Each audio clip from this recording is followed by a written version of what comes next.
What's up? What's up, everybody? We're back. What's up, Walt? We are back, and we are both wearing black. Drop my seat down a little bit here. Get us both on the same level. Cool. But, yeah. And we almost forgot we were having a podcast tonight, too. So, Working a little too hard, maybe. yeah, sorry. Sorry, everybody. So we don't have our normal setup going. And we might want to turn that basketball game off in the background, or else We'll get violated. Well, yeah. You know. Nobody's watching basketball right now. Well, it's not like if they take the monetization away, it's really going to hurt us that much. But, you know, it's not a main source of income.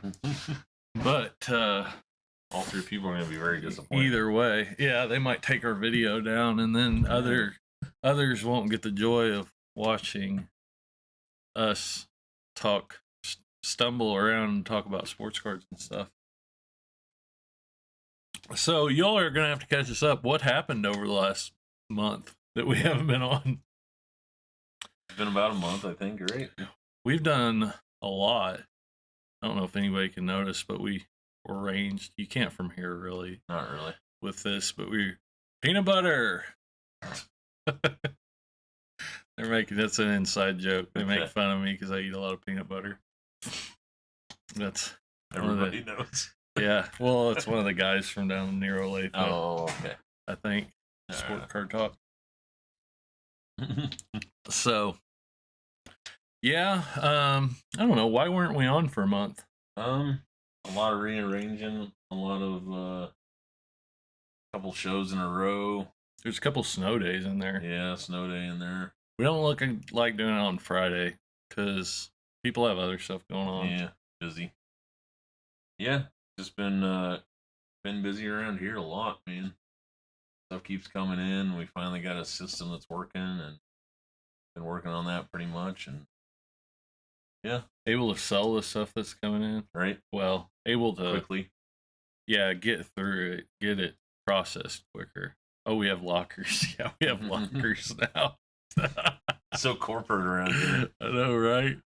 That's right. That's the warehouse vault right back there. Yep. The ultimate in protection of your collectibles. Yeah, right. The eBay vault. Oh, eBay's doing a vault. That's right. Like That's ComC. Right. Oh, TJ. It's TJ. Yeah, there's a lot going on. There's a, yeah. I don't know if we can get caught up or not. Are they, 6-hour podcast. Somebody said the Chiefs might go after Julio Jones. Oh boy, I hope not. Yeah, right. Big ones. Everybody's going to AFC West. Yeah. Jeez Louise. Russell Wilson to Denver. Yeah. Monte Adams is a Raider. What? Yeah, breaking news. I didn't know that. Yeah, just the last hour or so. Ugh. Yeah. What's wrong with him? Aaron Rodgers plus or minus half a season. Yeah. First round pick and a second round pick. And they signed him the richest contract ever. He had to have got like a long term deal. 4 years, 28.5 a year, I think. It's almost, yeah, I don't know how much it's guaranteed, but he wanted to be the highest paid wide receiver. That's all he cared about. Well, he should be the highest paid wide receiver. Yeah. But 4 years with Derek Carr and he won't be anymore. Right. Yeah, I'm glad I won the fantasy league last year because now I'm going to suck. Golly, have you heard anything? Because the Chiefs are going to move Matthew probably, right? He's a free agent, so they signed that Justin Reed from the Texans. Oh, they did? To be a safety, yeah. So probably not coming back. Who knows? I mean, Juan Thornhill's replaceable, I guess. I mean, have both of them. Yeah. My favorite signing of this new baseball year. Zach Greinke to the Royals. Zach Greinke to the Royals. Coming home, baby. Zach is back. Zach is back. He's going to throw like 30 innings. Zach is back. Better watch him in May. April and May. He's going to be like, I am going to. I'm going to Zach's first game probably. Probably. That's opening day. You think it will be? Will he be top of the rotation? I would think so. He's going to be the highest paid pitcher. Yeah. I mean, who else would be Brady Singer? maybe. Yeah, I mean, when you put it like that, Yeah, like I don't know. who else, Maybe. who else are they gonna have? Yeah, I mean, I assume they signed him to start. I mean, he was relieving for Houston at the end of the year last year in the playoffs and stuff, but I think he just had dead arm or something. So I don't know. I assume he's going to start. At least for a while. Yeah. And if we get 150 innings out of him, that'll just help everybody. Yeah, yeah. And I hope he's so weird. I hope he does the weirdest stuff he's ever done. I hope That's why he gets, he's your favorite player. yeah, for sure. He just like goes completely in the face of convention. Like he doesn't do anything wrong. He's just weird, which Yeah. I think is really cool. Yeah, Yeah, I can see that. yeah. He just like stands out, you know? He's Yeah. just like he's not hurting anybody. He's not Yeah. doing anything that hurts his team or hurts himself. Like he just does stuff different, you know? I see that. Yeah. I like it. It's funny. They're finally making some moves, finally. What else did they do? They did something else. Royals. Mm, Uh, mm. I don't remember. Didn't they get before the lockout? Didn't they get Carlos? Wait, And some reliever, but sure the chat can help. I got some. I thought they did something else after that. Maybe it was.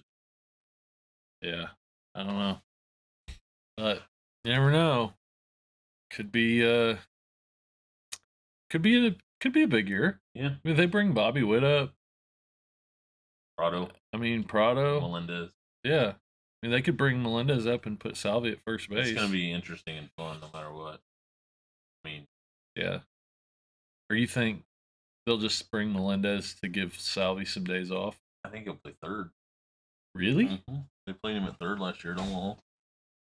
Oh, MJ Melendez will play third. Oh, like Salvi at third? Oh, I'm like, no. no, this doesn't sound They right. played him a little bit. They were trying to get him, you know. I mean, he could probably get 50 games behind the plate and 100 games in third, hopefully. That'd be really cool. Yeah. We got enough third base. I mean, Dozier can play third. I mean, if it's an infield of like I've been saying, if it's an infield of Melendez at third, Witt at short, Lopez at second, Prado at first, and Salvi catching, that's just fun to watch. Mm-hmm. And that means Merrifield and Michael A. Taylor's out in center. Yeah, Gold Glove. Yay. Him and Jacob Stallings. Gold Glove pewter bat. It's not even wooden. It's like he's using one of those pool toys. I mean, that'd be fun to watch. Yeah. I mean, they may not put up great numbers, but it's fun to watch. They're not going to be super competitive, but no.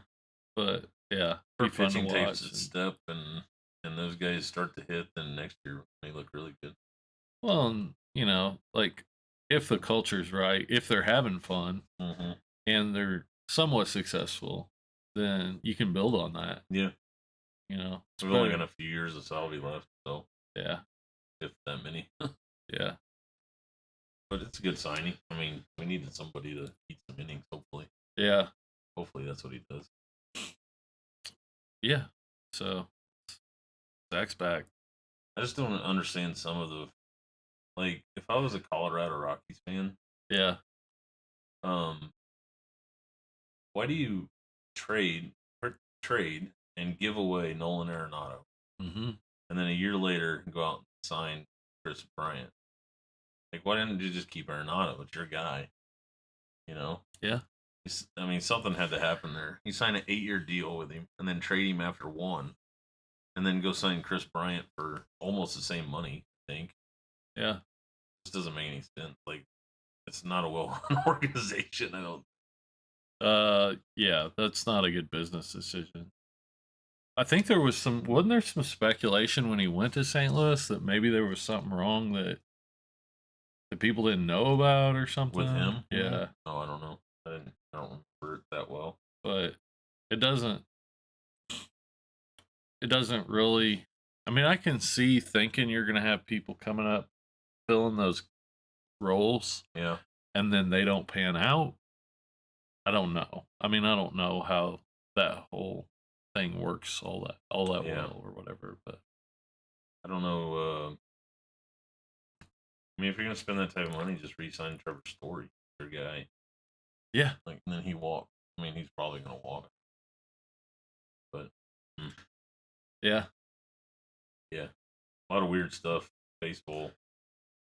Maybe that's why we were on strike too. We forgot to tell them that. Well, Baseball's on it's strike. part of it. Like, that's part of why we weren't on. It's just like, I don't know. I think both of us were kind of depressed for a while there. Yeah, a little bit.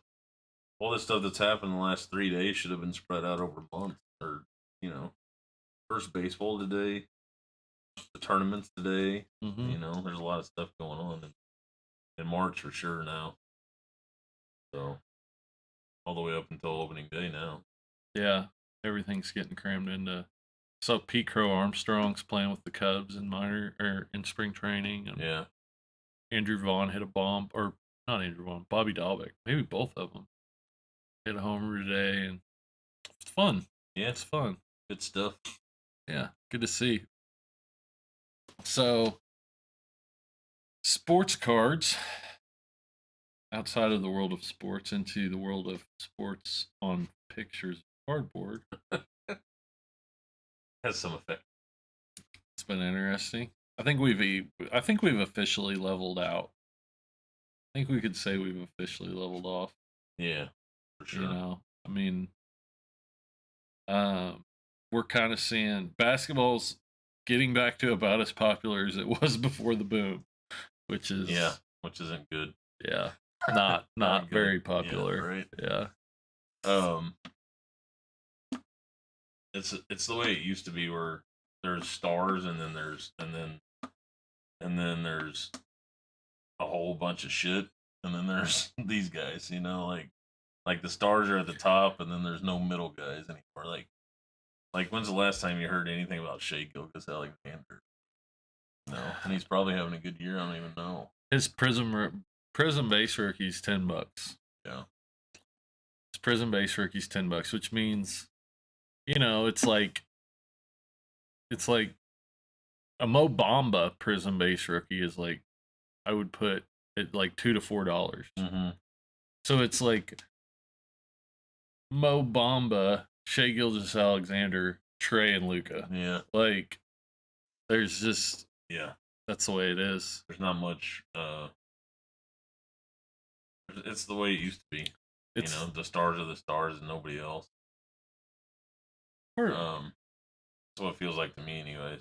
Yeah, I agree. Like the people I get asked for, anyways. Whereas, like in baseball, like you're gonna have way more even distribution of players from Mike Trout down to, whoever. Yeah, but there's prospects at least. Like, it doesn't make any sense that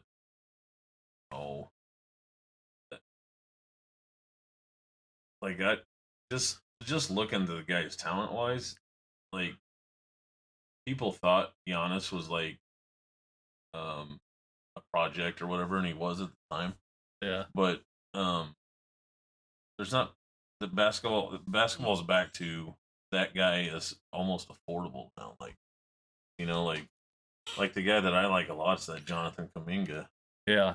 And he's got so much talent, so much athletic ability. If he turns into a basketball player, he's going to be like MVP caliber, I think. He's got that much talent. But his stuff is, affordable. I mean, it's not like, but before, like a year ago, his stuff would have been $1,000 for an autograph. Oh, yeah. And it's not that way anymore, which is, almost good. I mean, it's back to normal. Yeah. So at least basketball wise. I mean, well, I really like RJ Barrett, and I've bought a lot of his stuff. I kind of quit buying whenever his coach came out and said he was lazy and wasn't shooting after games. It was like kind of threw me off a little bit. Yeah. But he's still playing really well. He's still knocking them down. But his stuff's cheap. I mean, and he scored 50 one night. You can pick it up cheap. Yeah. Like they have to. Used to those guys would. I mean, they would have had at least a month of price spikes. Mm-hmm. And now it's just level. I mean, like you said, leveled out. Sure, if you it used to go like this on those charts, and now it's just and it, like on the field doesn't really affect it like it used to. Yeah, I mean, a year ago. People are doing other stuff. Like a year ago, people were coming home and they were jumping on eBay and they were jumping on and they were engaged in the sports card Yeah. community, like way more than we are every day. Like we're engaged in a different way. We're engaged into the actual physical dealings of cards. Yeah.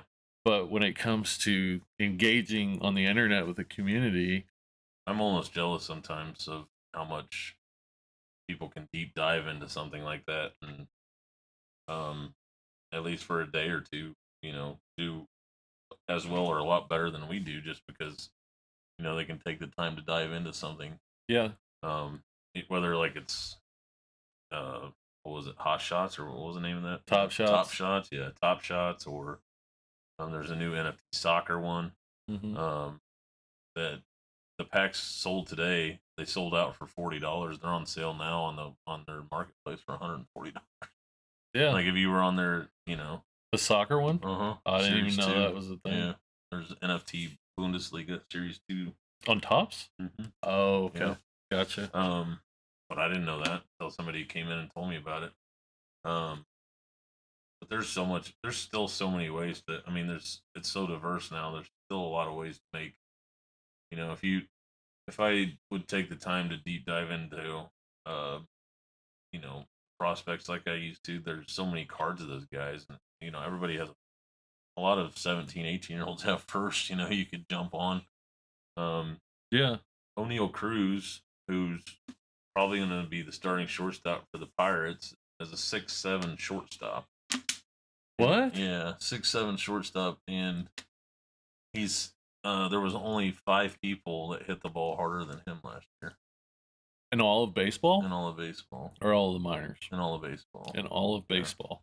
Yeah. And he's got a 2016 Bowman Chrome first. And it's like $20 right now. So, I don't know. 6'7". 6'7". That doesn't seem possible. Tallest shortstop ever. Wow.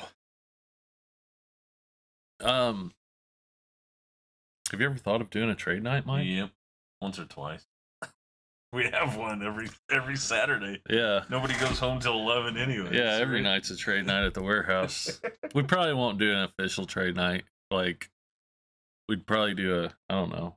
Well, I mean, it's up to you, but yeah, it's hard to say. I don't know that we could handle one right now. There's so much stuff here. Yeah. We just had, it's a lot of work to get them done and do them right. When we do something, we'd like to do it right, which takes a lot more time than it should. So, yeah, we'll have one eventually, I'm sure, but right now, I think if we had one, that it wouldn't be productive for everybody. Yeah. So we got a lot of room. We got a lot of, when we get done, we'll have a lot of room. We'll have a lot of tables. We'll have a lot of trade space and stuff like that. So we'll have one eventually, just not right now. Yeah. Yeah. I mean, we always have something to do. Yeah. Like, having a trade night is taking a whole night away from doing something else. Plus, there's a somewhat of a schedule, and I have to find a good place for it, because we do a show every other month that we have to get ready for. There's new products, there's new projects for us. There's new products coming out that make us have new projects, I guess. Whether it's the Heritage that just came out, like later tonight, I'll probably do a listing for Heritage inserts and stuff like that. Like stuff, there's a schedule to stuff, and to find enough space to, carve that out for a trade night, make it work, and plan it out a month in advance. It's not my strong suit for sure. Yeah. Like, I'm a day-to-day type of guy more than planning something out like that. So, I'm sure we'll have one eventually. It's just when it slows down a little bit, and it's just not on the books right now. So. We don't want to compete with all the shows going on. Or all the other great trade nights out there. That's right. Just Google Kansas City trade night. I'm sure you can find one every day of the week. Yeah. Yeah. Yeah, We don't have anything to trade anyway, so it's all for sale. everything's for sale. Love to hear your thoughts NFTs. on Gary V pimping physical NFT cards. I saw that video last night with Card Collector 2 and his crew. Mm. They opened a box of that stuff, and it is what it is. Like, it was dumb. Like I think he said that he had half of the stock himself, like in boxes. So, and he said something about there's gonna be, I don't know how much they were charging per box. They just opened one. It looked like National Treasures a little bit. Um, I guess he dropped like the 101 or something. It was fun. It was pretty funny. But there's like 4 different versions of 101s, and it's a whole thing. But he said something about there being maybe a 6-figure card in the box, and I don't like, the only way that's true is I don't even know what I mean, they're drawings by Gary V, so they're called V Friends. Those are by Gary V. Yeah, The like pictures of like little birds and doodles and stuff. stuff. Yeah, and so I don't. Somebody has one, and he said I'll put out like I'll pay this certain amount for this one of this. I don't even know, but I mean, people can waste money on whatever they want to waste money on. Like, that's a Yeah, different scale. I agree. I'm not on board with it. I don't think I don't I don't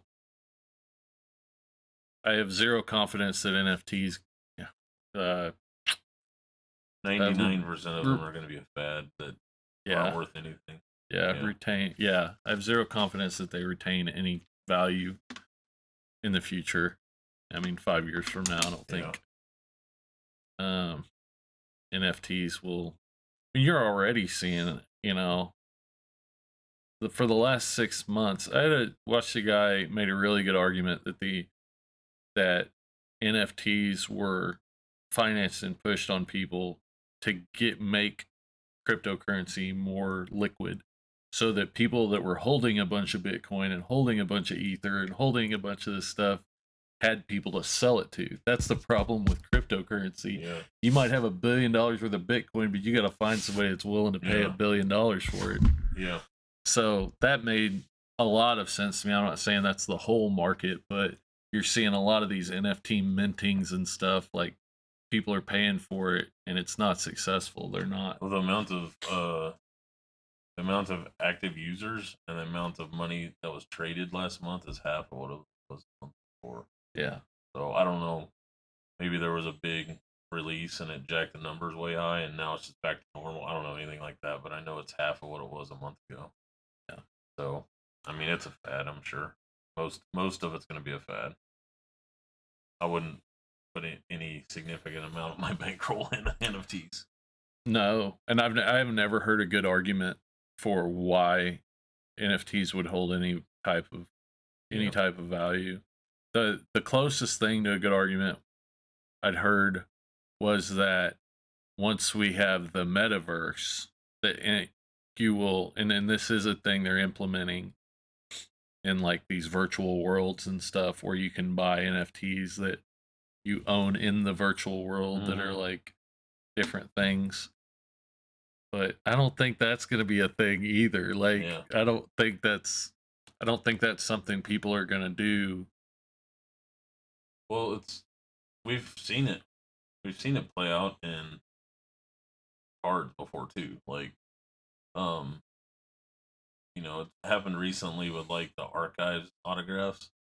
Like, there's so many one of one. Mm-hmm. Like, every NFT is a one of one. Mm-hmm. But if you have 1 billion one of ones, it's like, I think I heard somebody on TikTok say, if every snowflake's unique. So every snowflake, but you get 1 billion of them every time it snows, and it snows 1 million times. So nobody's collecting snowflakes, really. So it's the same thing with NFTs. It's the same thing with one of ones, out of archives. that Moments and Milestones, when it came out, you can buy Moments and Milestones red 1 of 1s for $5 because there's just so many of them. So there'll be certain ones I'm sure that are worth. I mean, the guy that paid $500,000 for the Mickey Mantle NFT 52 tops just paid somebody's salary at Tops for a year for doing nothing. Like, it's, they're making money hand over fist because now it's a service industry. I mean, you got to pay for the blockchain and stuff like that, develop it, whatever. But yeah, I mean, good luck. I mean, I'll be long gone before those things are worth anything if they ever are. You get to a certain point in life, and it's you have to invest your energy in what's you have to divide your time and your energy among learning new things and acting on what is what's profitable, what's successful now.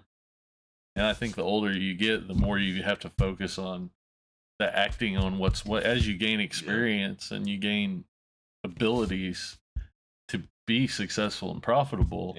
Then it makes it way harder to jump into something new that you're not familiar with. Is what the whole thing is that the people that make them don't quite understand, I think, is that cards, no matter how cheap or inexpensive they are, like, I had fun just going through a little collection that I bought for a few dollars.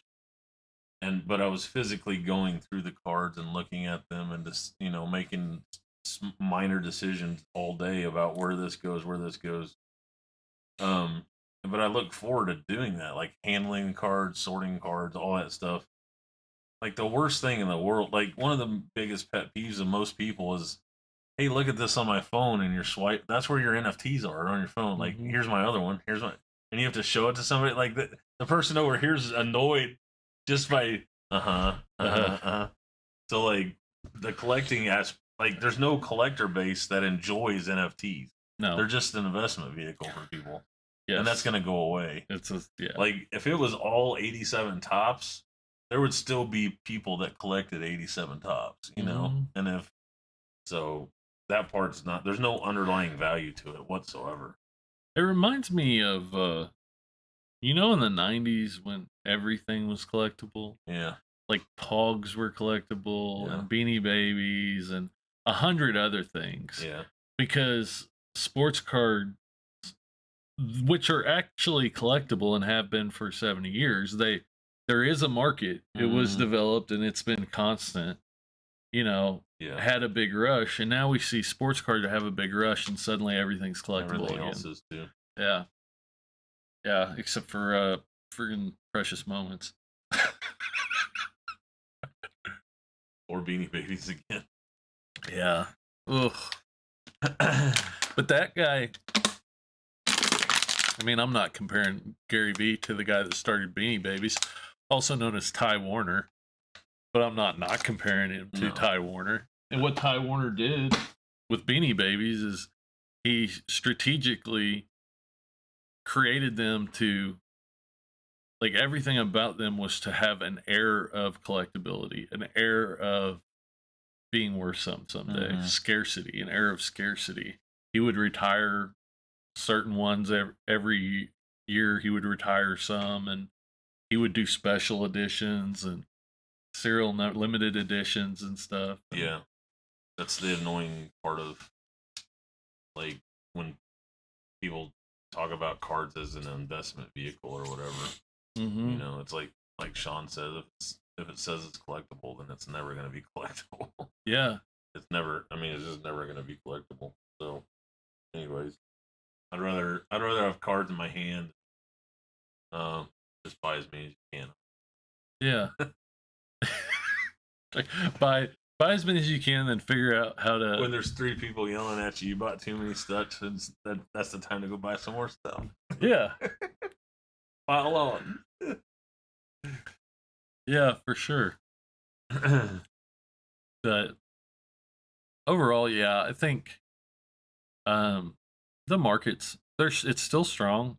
There's still a lot of people buying. There's more people buying and selling now than there probably will be 5 years from now. Mhm. It's still really strong. There's a lot of people that have gotten into it, new dealers and new, people that really really enjoy it and are, you know, digging into it deeper. Yeah. And I really enjoy seeing that.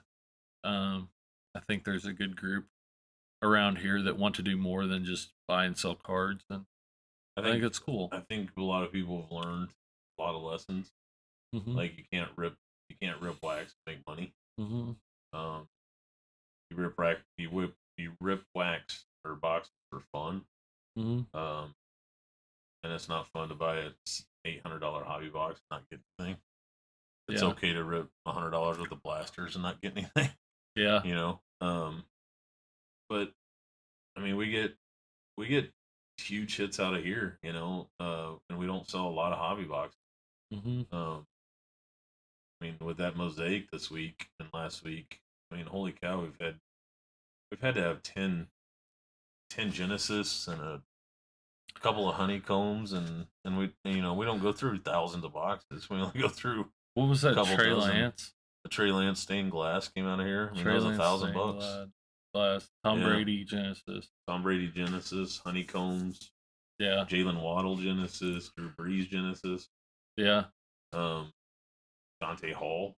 I mean, there's just plenty of stuff like that. That when you hit it, it's fun, and Yeah. and you don't have to pay $600 or $800 or $400 or um the hobby stuff I do get, I try to make it at least affordable. So you know, if you buy a box of Heritage, you can buy another box of Heritage if you do good. Not yeah, I've done good, but I can't buy anything else until I sell this card I just hit. Because I spent all of my money on.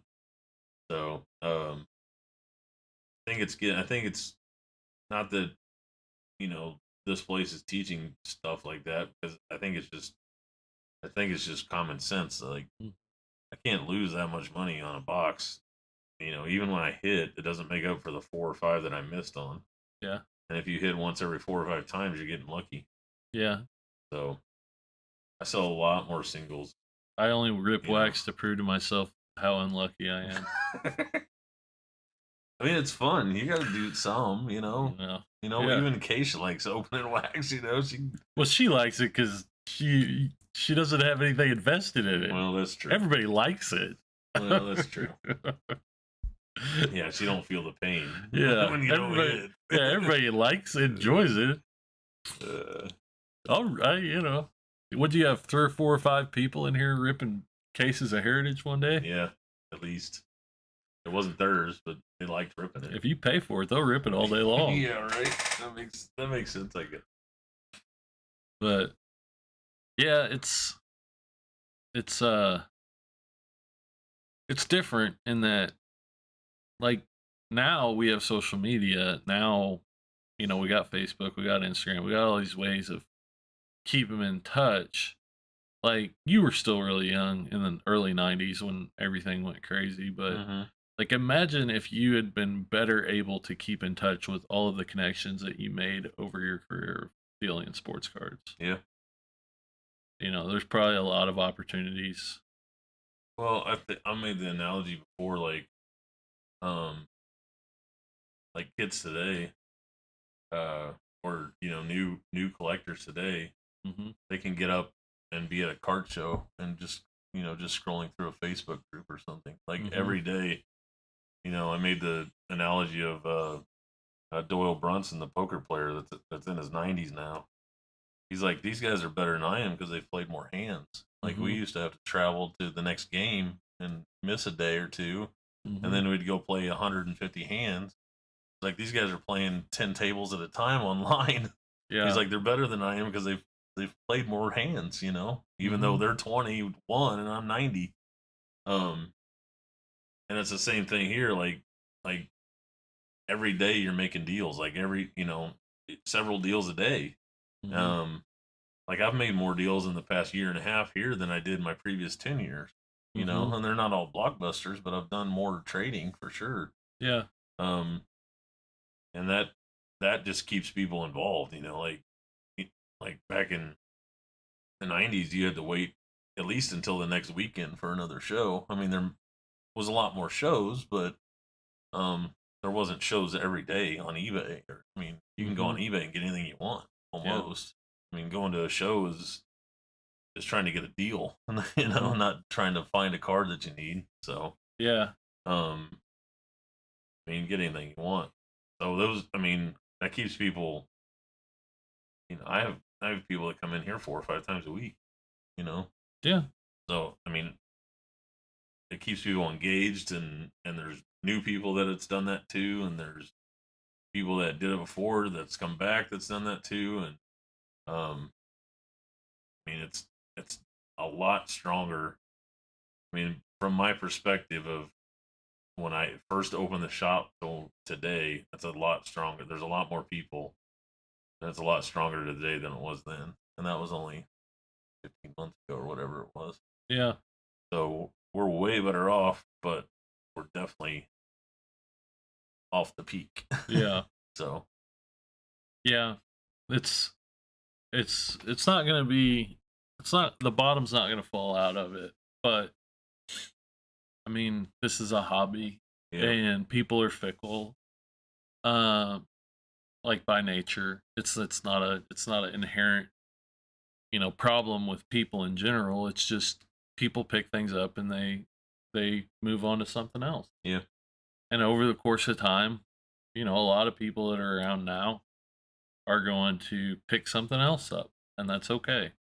But the peak's over, and we're people gonna that are have still around were the ones that figured it out, and the ones that were somewhat successful on it, and hopefully the people that were in it early made some money and have somewhat of a bankroll to help them through. I mean, there's going to be so many cards. Like, we've talked about it before. I'd rather make 50 cents on 100,000 cards. 50 cents a card on 100,000 cards than just buy a card and wait and hope it goes up. Yeah, that's not an option. No. So, it's the reason we buy all the junk. It's the reason we buy. I mean, I'll buy as many Herbert rookies as you want to sell me for $1 a piece, or $1.50 or whatever comes in. Joe Burrows. There's millions of them out there, but there's always somebody to buy them too. If the price is right. So, that's just what we do. So, me speculating on, last week I've bought 2 Miguel Cabrera tops, 22 or 2000 tops rookies.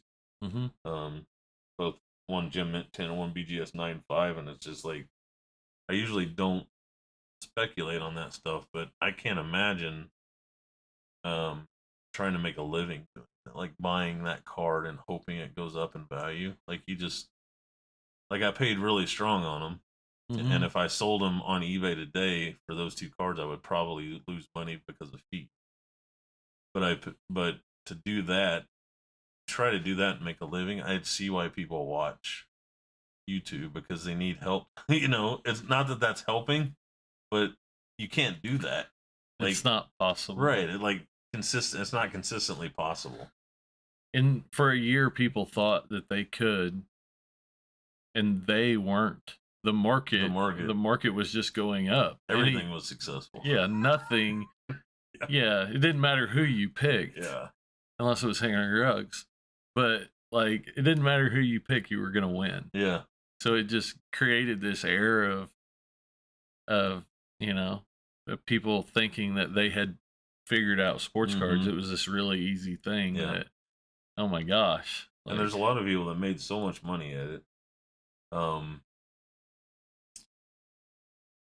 So much, like literally so much money. If a guy goes out and buys, $100,000 worth of cards, and all of a sudden they're worth, 85,000, and he gets, 20,000 views on 25 videos, then all of a sudden in his mind it's justified or whatever. We're making content, we're producing, like, but you're not making money off a card. You're building a different type of business. Like, so I think that's what's happening now is that the people that got super successful on YouTube are more worried about content now than actually buying and selling cards. Well, most of them have. I would say most of them have exhausted their ability to teach people about making money in cards, or they never had any ability to actually make money in sports, or they, at least in this market, they don't have the ability to actually make money. I don't or yeah, I don't know if ability is the right, like, right, you know, the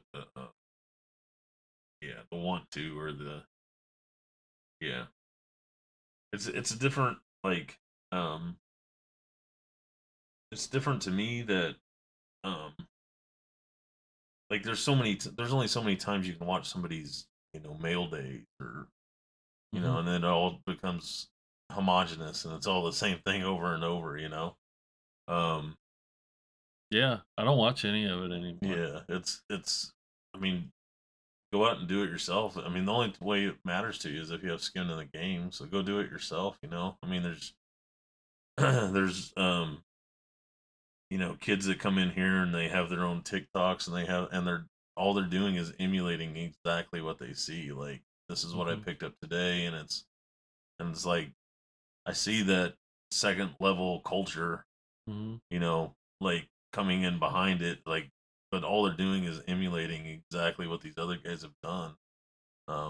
So instead of being, I mean, you can't even be fifth to that game. You're 5 millionth to that game. Everybody's got a YouTube or a TikTok, or and it's all, there's still nobody out there producing content that's going to either help collectors or help people consistently make money, except for us. No, there's because it's hard to do. Not. Yeah, if you haven't worked your butt off, and people don't want to let out the secrets either. There's videos, there's stuff that I know that I would not make a video about. Yeah. That I wouldn't share with people on here. Yeah, I guarantee you, there's a lot of stuff that I wouldn't. Yeah, and there's stuff that I don't share with people that come in here every day. Right. But it's like, it's not. It's like somewhat taboo, to like talk about the prices of wax, or talk about what you paid for something, or talk about how much money you made on something. Like, people did that for a while, and it wasn't taboo, because if you bought it for $1,000 and sold it for $1,200, the next guy was going to sell it for $1,500. Well, now you may have bought it for $1,000 and it's worth $800. If you sell it for $1,200 and it's worth $800, then that, who's going to talk about that? So, well, and I mean, part of it is just a simple fact of it's something you have to earn. It's not something you can learn. Yeah, like you have to put to go. Like, if me and you, like, I'm going to a show this weekend. If me and you go to a show, either one of us or any of us, if we go to a show, we are guaranteed to make money off whatever we buy. And it's a product of, like, thousands of hours of working with cards and understanding what other people maybe you don't understand just from looking at eBay. I mean, there's tons of cards that I buy at shows that on eBay, that card may have only sold for like $2 or $3, but I know for a fact I can sell that card for, $8, and it's in a $1 box, or whatever. Like, that's a simple example, but you can't learn that from a video. No, like, that's repetitive, like a repetitive thing that takes a long, long time. So actually, like, making money in cards, I mean, it's either physical labor of sorting stuff to make it, like, I've always told my go-to saying, even 15 years ago, is I do all the stuff that nobody else wants to do. Yeah. You collect we have heritage boxes back there, and when I get a full heritage box, I hope to sort it, make sets out of it. And who keeps a little handful of 2014 heritage around, and we try to keep boxes. But it's sorting cards, it's listing cards, it's pricing cards. I mean, there's show dealers now that just come in and show up the day before and don't do any prep for it and just throw out boxes and look up card, like they're selling cards, but they would sell 2 to 5 times as much if they had it all priced and on current comps. And that takes a lot of work that a lot of people don't want to do. So Yeah. it's just like anything else. I mean, you put the work in. I saw a video like, if Michael Jordan was the most talented basketball player to ever live, but if he didn't work, nobody would ever know who he was. No. So you had to add elite level work and elite level talent to get Michael Jordan. Mm-hmm. If you just have elite level of either one of them, you're still not going to make it. I mean, I could go out and work as hard as Michael Jordan on the basketball court. I'm not getting to the NBA. You have elite. You have to have elite both to make. You might have a heck of a downtown game. You don't know that. Yeah, well, I do know A that. perimeter game. I do have vision. I do. I will say I do have if vision. you put the work in, Mike. The behind the back pass. Yeah, I can do that. The elbow. Yeah, I had a nasty bank shot too. I mean, and a lot of people don't want that. They don't want to do this for a living. Sure. They don't want.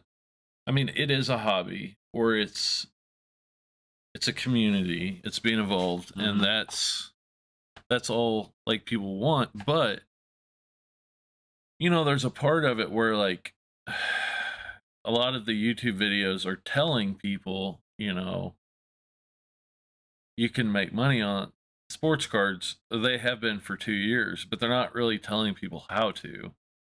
I mean, and if you tell people there's a reason for that, because like we just did, like if you tell people how to, it comes down, it's really easy to tell them how to. And it just comes down to, are you willing to put the work into it? And most people aren't. But when we say work, it's you have to. I mean, you have to enjoy it. Yeah. Otherwise it is work. Exactly. And that's why most people don't want to do it. So if you don't enjoy, if you come in here and say, and see that wall of quarter cards over there and go, well, what is that? But if your first instinct is jump in there and start looking at cards, then you may have a shot of making money like we're talking about. And I think it's kind of not instinctual, but I think it's there's nothing wrong with not wanting to dive in there, but it's really hard. You can't make yourself do it, right? And you have to enjoy it. Yeah, and that's kind of where the hobby comes in. I mean, there's a lot of people that love digging in that stuff and don't care if they make money. There was a guy in here today for 4 hours and picked out $28 of the cards. Yeah, and just had a relaxing day looking at cards. So, and you could probably take a couple showcases and a couple priced out boxes and go to shows, and you could probably make some money buying from the public and trading and selling what you have. You could probably make some money, right? But you're probably not going to be making a livable scale of money doing that, like without being willing to go through and do the monotonous stuff, the actual like blood and guts work involved in it. Yeah. And I think the amount of people that want to do that now is way lower than it was a year ago. Yeah. Yeah. I think the people. I mean, it wasn't that long ago that there was like 3 to 4 people in Kansas City making a living selling sports cards. It was not that long ago. And it was basically Scotty, me, and a couple of other guys, and that was it. That was maybe there wasn't enough money to go around to be made. You know, that was 5 years plus ago. Mhm. There were people making money at cards, but they all had jobs. I mean, everyone had a job. Um, so we're, I say all that to say how much better off we are now, because there's probably literally thousands of people that do some type of sports cards for a living, whether it's flippers or kids that don't have to go get a regular job. They can make a little, high school kids that can Mhm. make a little extra money on the side type deal. Um, I had a buddy, a guy that came in today and said he had to get a job because his parents want him to get a job, and he's making like almost minimum wage at some mall store. It's like uh, he just bought a case of Heritage from me that would take a month's worth of salaries to actually pay for. If he was just making minimum wage. So it's like, he's making $200-300 a week at doing a job. Is like, yeah, like I understand, like that guy's not making a living selling cards, but he's kind of making more money selling cards. So like it's like the opposite now. Like, um, so it's so much better than it was, and it's only getting. I mean, I think it's only getting better in the fact that um, we're not going to go back to where um, there was only one or two products every year, that come out or that everybody's waiting for every year, kind of like it was in the past, like Topps Chrome or SB Authentic or whatever. Um, Now there's money to be made on every product that comes out. Mhm. Like there's new stuff that comes out, um, and it's the hobby's the best is when it's balanced. Mhm. Like there's people that rip wax. Mhm. There's people that just want gamble. They just want instead of going to the boat, they open wax. It's better return than the boat. Yeah. And then there's people that do it there's people that dabble in it as well, and then there's people that just straight collect, Mhm. and then there's people that want to make a little money on the side, and then there's dealers. And when that's balanced, Mhm. everybody's happy. Yeah. There needs to be people Right? that have full-time jobs and Yeah, to put do money into the shows on the system. weekend and yeah. If everybody's a dealer or a show dealer trying to make money, then nobody's making money. Yeah. So Yeah. it's better when it's balanced. Yeah. But anybody can, I mean, it's so easy. Like anybody can go to the dollar box and pick out 5 cards that are and list them for $6.99 on Yeah. eBay and sell them for $5 and whatever. Like it's not. You could go to our $2 boxes and pull out 25 cards for $40 Mm-hmm.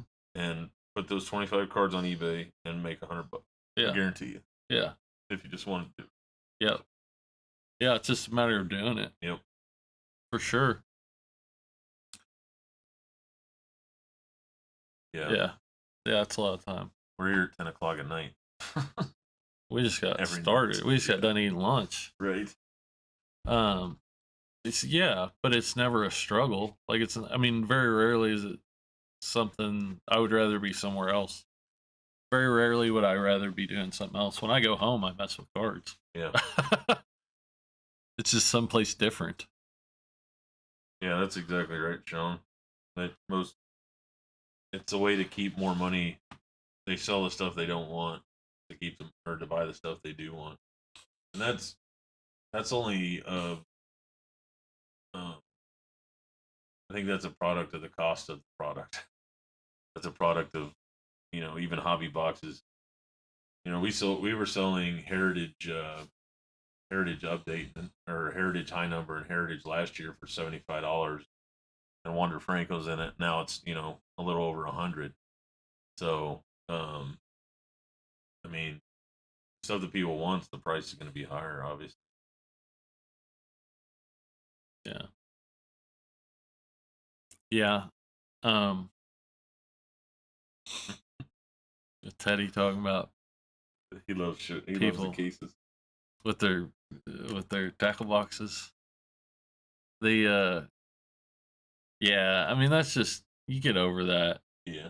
I mean you get used to people lowballing on stuff and Those tackle boxes remind me of like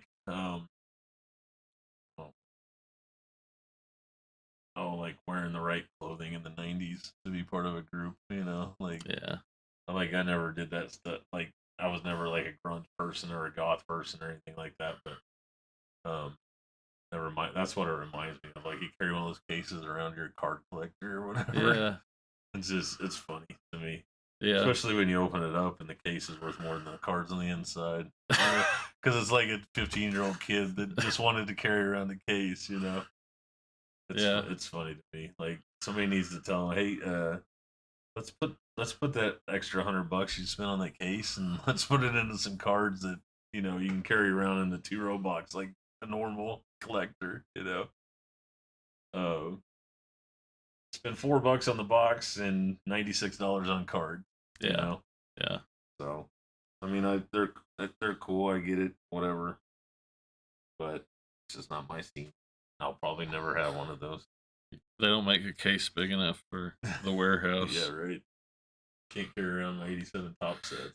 In order to have a case, you have to go somewhere besides the warehouse. That's true. We need to do another. The guy asked earlier. We need to do another tour video. Have we ever done one? Yeah, kinda. You did one, like right when you got here, I think. Not of the front, but of the back. I was sorting some football, and you. Oh yeah, I did do something along those lines. Like this is what I'm doing now, or whatever. Yeah, I don't know if I ever posted that video though. Yeah, I think you did. I probably did. All 8 people. All 8 people watched it.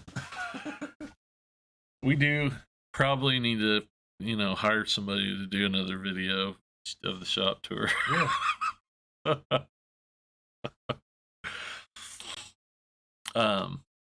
Yeah, we'll do one.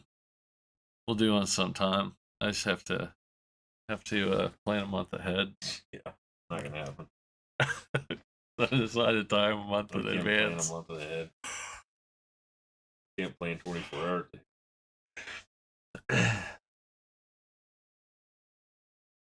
What else do we miss? Oh, eBay's making a whatnot. eBay's doing a whatnot. True. eBay's doing a whatnot and a ComC. They're doing a ComC and a whatnot. Probably smart on their part. Yeah, they're doing the eBay vault. That's like ComC, where you send cards to them, they hold it in their warehouse, and you can trade them digitally or whatever, or have stuff shipped back to you, or however, probably put stuff up for auction from the vault, different things like that. It goes through the authentication guarantee program, and I think they're even going to make it to where you can take cards out of your vault and send them to have them graded by a company and bring them back into the vault. A lot of what you're familiar with like ComC and PWCC Vault and different things like that, eBay's gonna do that.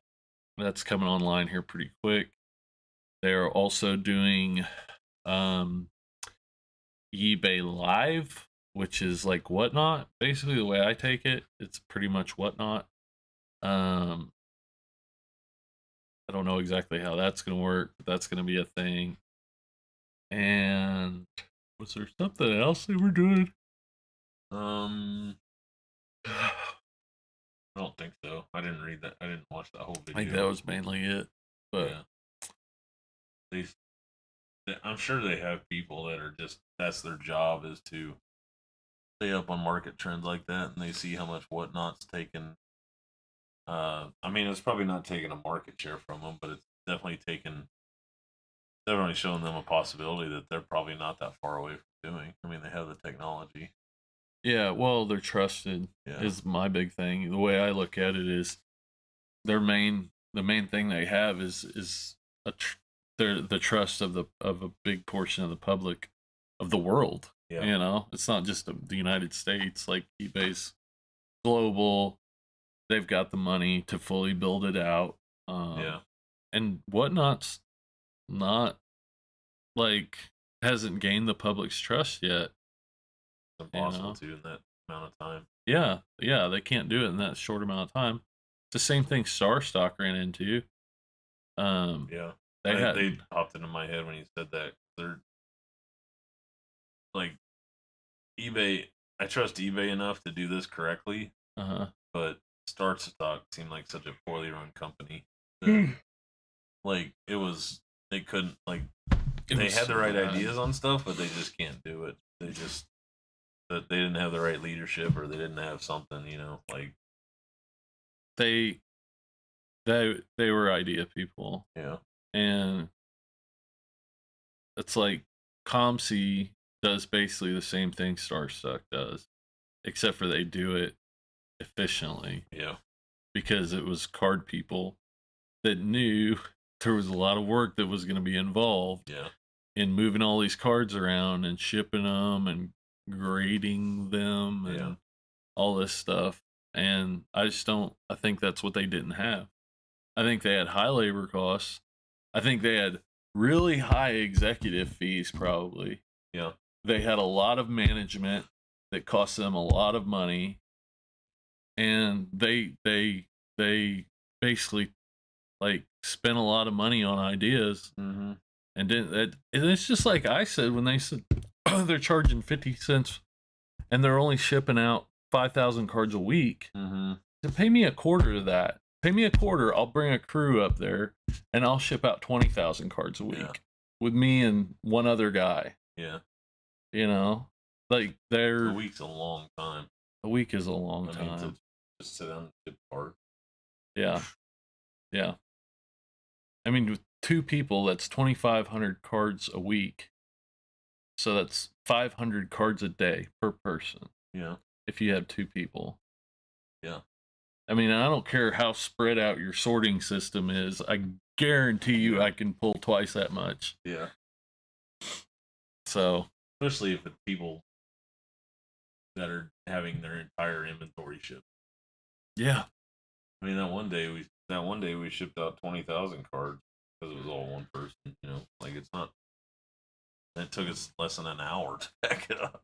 Yeah. I mean, it wasn't that hard. Yeah. So.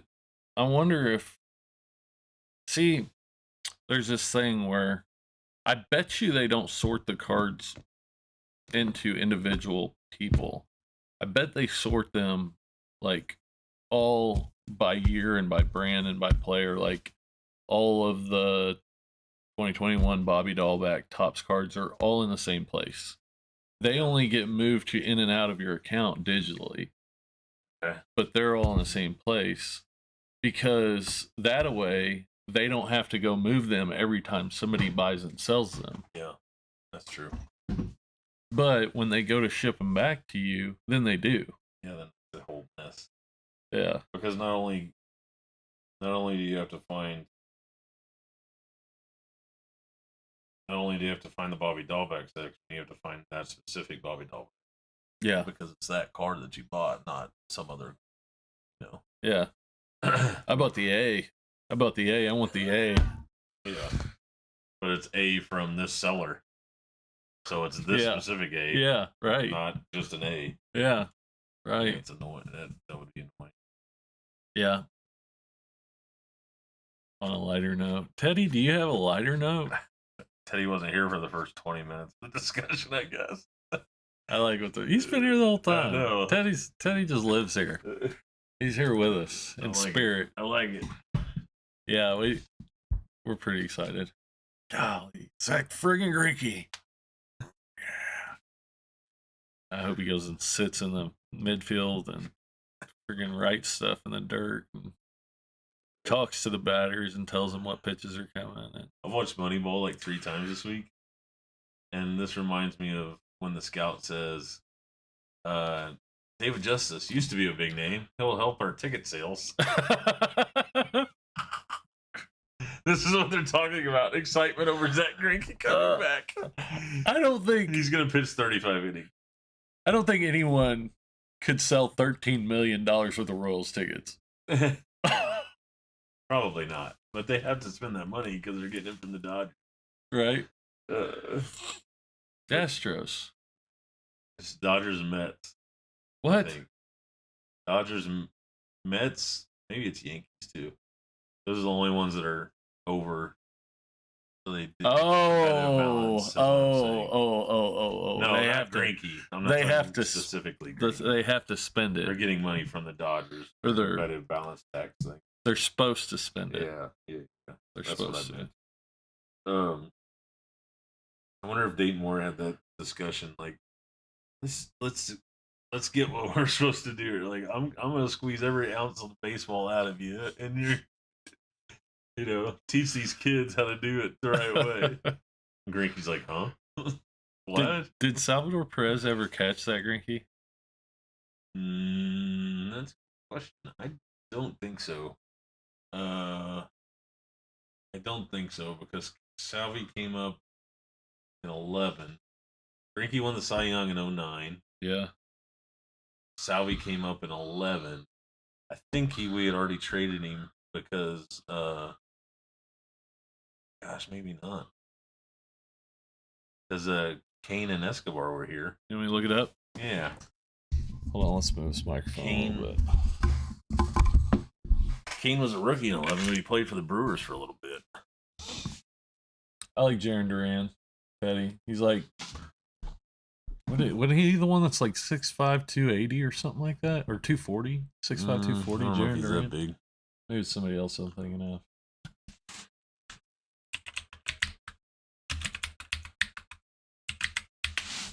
Let's go to display mode. Yeah, what the? Wait a tick. There we go. Zach friggin' Greinke. 73 WAR. He's going to the Hall of Fame as a Royal now. That's all you can. That's the biggest That's takeaway. the biggest deal. 2010. Went to Milwaukee in 2011. So maybe, but probably not. Right? Yeah, Salvi didn't come up till 11. I'm pretty sure. I doubt. I don't. Yeah, it was 2011. I mean, he might have had some like spring training Yeah. against him or something, but Yeah. so yeah, he's gone. he had zero games before 2011, right? Yeah. Huh. All right. Let's bring up my newest addition to Warehouse's projected Hall of Fame, Mr. Jose Ramirez. Hey. Yes. Jose Ramirez is 29 years old, has a 34 WAR, 1,000 hits, 3 All-Stars, and why isn't it showing? Oh, there we go. 3 Silver Sluggers.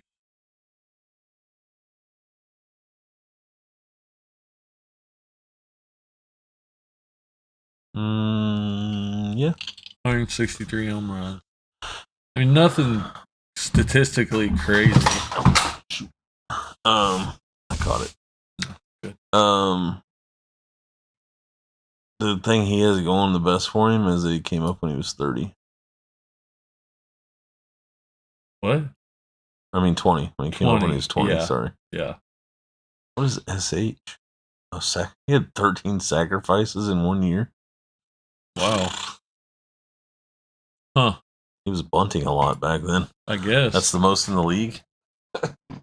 He led the league in doubles 1 year. Yeah. Led the league in runs in 2020. Yeah, he had like... He was 3rd place in MVP 2017, 2018, and 2nd place in 2020. And yet, oh yeah, there was no All-Star in 2020. Mm-hmm. But, I mean, 34 WAR, and he's potentially got 10 years left in him. Yeah. So, that's my new pick for the Warehouse projected Hall of Fame. He needs 2 more All-Stars and probably like, if he got, I mean, I think that a couple more Silver Sluggers. I think it depends on where he gets traded to. think it depends on how much WAR he has. If he doubles that. If he has 70 WAR and he has 5 All-Stars and 5 10 Silver more years Sluggers. like that. I mean, maybe, but I don't know. He only had it was only like 6 years worth of games. yeah. So I don't know. We'll see. It's a good pick. That's my new pick. Ramirez will get traded. I love how confident Teddy is about everything he says. Ramirez will get traded. I can see the Mets. I understand. Cohen spends money like water, and they have the prospects. Harper underpriced. Doesn't make sense. Nobody likes him for some reason. It's the same, what does that mean? Harper's. Oh, his cards are underpriced. Yeah. Yeah. Yes, because he's overrated. Man, he's overrated. Yeah. Bryce Harper's overrated. Yeah, the guy that was 16 on the cover of Sports Illustrated that has won 2 MVPs has not panned out, I guess. Yeah. Yeah. He really stunk it up. Yeah. People just aren't going to like Bryce Harper. No. They're just not going to. Yeah. Enough people decided they weren't going to like him, and then people are stubborn enough they're not going to go back now. Yeah. Sucks. I don't think the guy deserves it. He'll be Hall of Famer. He'll be Dave. I don't think people really like Dave Parker either.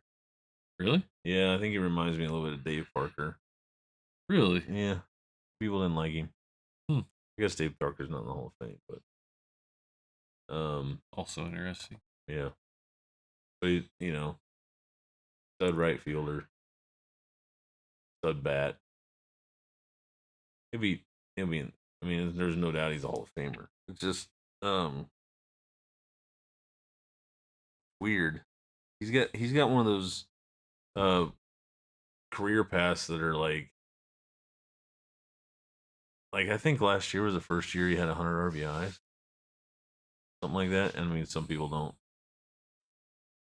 Some people don't even look at RBIs anymore. But how is that possible? Yeah, look it up. Maybe it was the year before. Maybe it was his first year as a Philly. Like he had just nobody on base in front of him? I guess. I mean, I think the year he won MVP by his landslide, he had 99. Could be wrong. Oh, he had a couple 100 RBI seasons. His last one was Washington. His first was Philly. Mm-hmm. Like the 2 years he won MVP, he had 99 and 84. Wow. And they had Trey Turner then, right? Well, I guess 2016. Early, yeah. Yeah. 130 walks. Yeah. 649 or 460 on base. I mean, that is definition. He's going to end up with 500 home runs and 250 200 steals probably. And he's what? 29? Harper is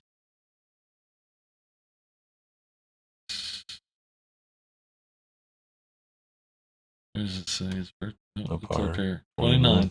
29. He's about the same age as Jose Ramirez. Yeah. He's got 6 more WAR.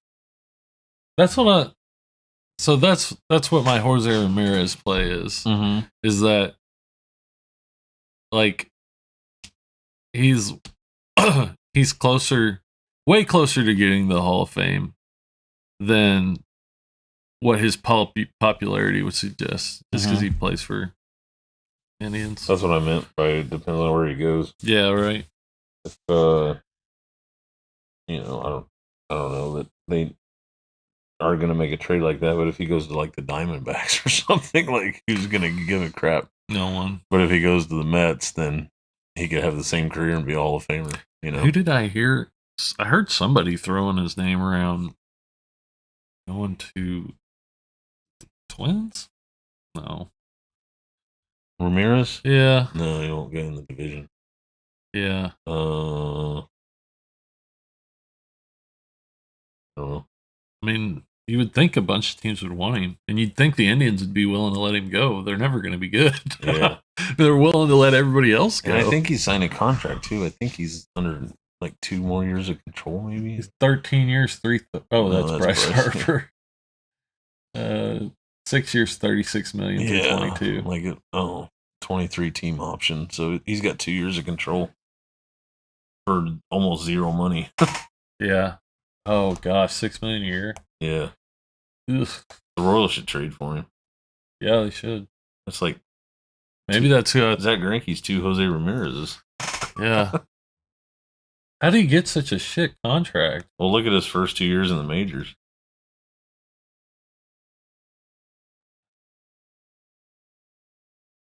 I mean, 350 at bats. He hit 219 with 6 homers. So then he had that 56 double season, yeah, right? yeah. Signed the contract. No, that's the first year of his contract. No, he signed it. Yeah. So that 46 double season where he hit Yeah. 312 and he had 3 years left of arbitration. So Oh, he's actually only, they did buy 3 years of free agency, yeah. but he had one season where he hit, above major league average.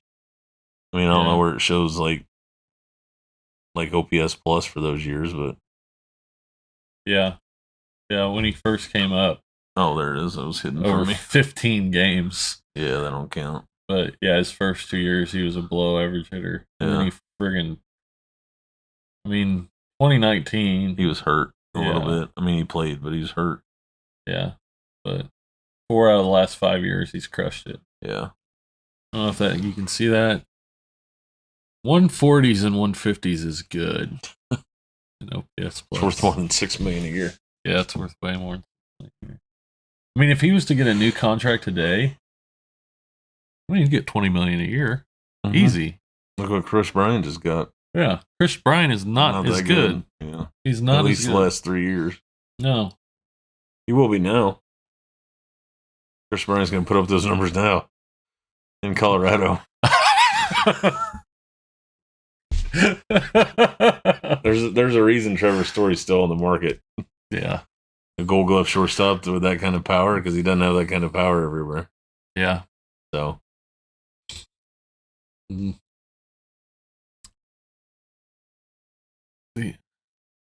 Eddie's got opinions. He has a lot of opinions. If there's one thing you can say about Theodore, it's that he has got opinions. Mike was asking, he's like, "Is that Theodore?" I'm like, "Yeah, no, it is. I know it is." His other account got banned. Is that what you're saying? Yeah. Yeah. No, because he commented. He had a comment Oh, on here okay. before we My got bad. started. And I said, "I know it is." Yeah. I said, Thank you, "That is- Teddy. That's Theodore. That's my man, Theodore. Alvin. He is Simon. on it." Wait till Tatis turns 29. I'm betting. Who are you betting with, and how much are you betting? He hits the under in home runs, RBI, and runs compared to Harper. Yeah, I mean that's a pretty good bet. Well, the bet is he played 75% of the games. Yeah, I mean, Tatis hasn't played a full season yet. Even the 2021 or the 2020 season that wasn't even a full season, he didn't even play a full season. right. And Harper has been very healthy. He's missed, yeah. He's missed 150 games probably his whole career. 160 maybe. I maybe mean, 140 1 year. to 150 is the max now. He played 157, 159. Gosh, that 111 season, he was probably just hurt a little bit. Yeah, So, I bet you the 111 game season he had 1,000 OPS. yeah. Yeah. Golly, that freaking MVP year was just amazing. That's one of the best offensive years. I mean, 198 OPS plus. that's crazy. What's Chris Bryant's numbers? Let's look him up. I love good third base talk. And then add like 15%. Yeah. Well, he was projected 30. He's the same, or he's older than Bryce Harper. They have the new contract on there or no? That's what I was wondering. Probably not. Still says he's a free agent of Boris Corporation. Doesn't that sound like a petroleum company? Sounds Russian. Yeah, like a Ukrainian petroleum. Boris. The Boris Corporation. See. He's at 30 WAR. 28, 27, 29 WAR. Yeah. What's Chris Bryant's best year? MVP second year. 199 strikeouts his rookie year. So he had 121 runs, 39 homers, 292, 939. I mean, why is that good? I mean, so take out the 2020 season. Or not the 2020. Yeah, the 2020 season. I mean, he played 34 games. Yeah. So over the last 3 years, before that, and the last season,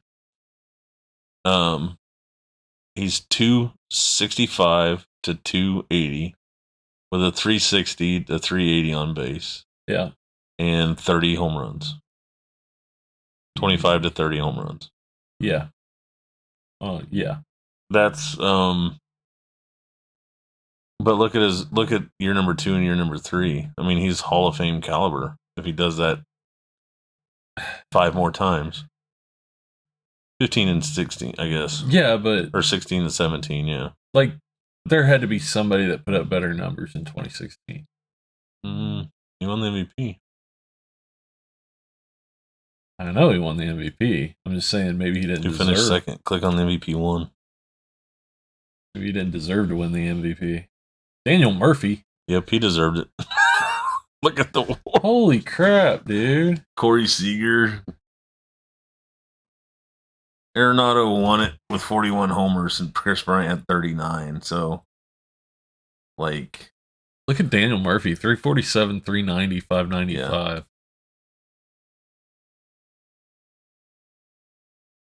He led the league in OPS plus or OPS with 985. Yeah, I mean, I guess he did. I mean, just 146.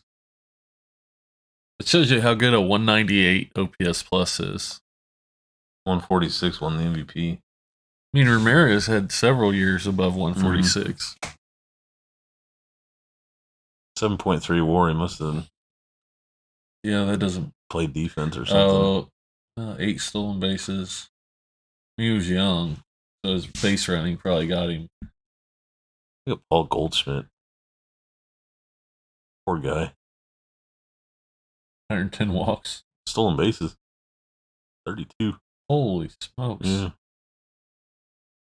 Damn, neat. That guy's a Hall of Famer, too. Yeah. He's definitely a Hall of Famer. I like that guy.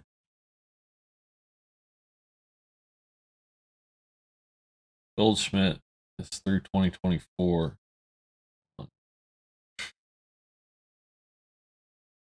$126 million over 5 years. 26 million a 50 year. WAR. 6-time All-Star. 50 WAR. 60 gets you in, right? Almost automatically. Yeah. 70's pretty automatic. 70's automatic. 60. Anything above 50 will get you in. Yeah. Above 60 with 6 All-Stars should be plenty. He's had one down here in the last, and I think it was 2020 maybe. No, 2019. 2019. And when I say down, it was still okay. Yeah. 350 on base, I guess, is what I was. Paul Goldschmidt has a career 142 OPS plus. I mean, that's good. The weird part is he's not even going to sniff 500 homers, though. No. I guess he never had that one big year either. No. Come up when he's 23. Well, I mean, you say that. Like, He's 34 and he's not about halfway there. Oh, he's 34. Yeah. Holy crap. Oh, I didn't think he was that far along. Golly. But he's got a first baseman with 140 career stolen bases.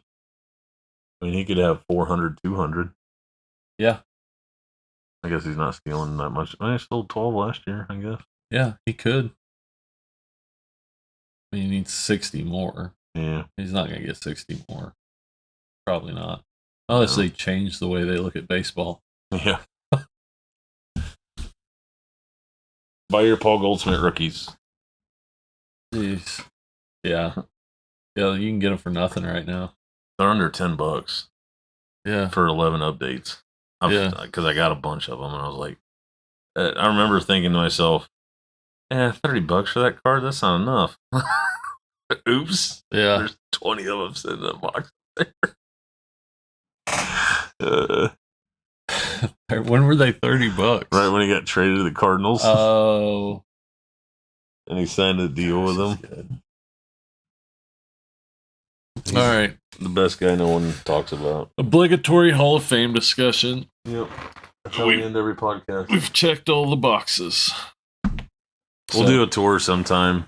Yeah, I'll try to go on. It's just it's a lot of video editing work that doesn't pay me any money. Yeah. So that's what you get. You get a knockoff YouTube channel. That's what you get. Come in. Well, I'll give you a tour. Yeah. Yeah, come visit us. Yeah. You get a tour. Here, how about this? For lack of a better option, we'll do a panorama. Yeah. Guys, hold your breath.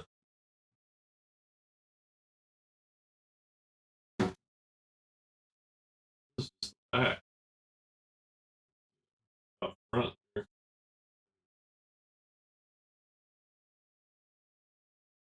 There's a few cards around here. Shit. It just froze. Did it? Yeah. Webcam utility. They can still hear us. It's okay. They can still hear it. Yeah. I broke it. I broke it. Cord came loose. We'll probably just shut her down. Yeah. All right, guys. Thanks. Come on.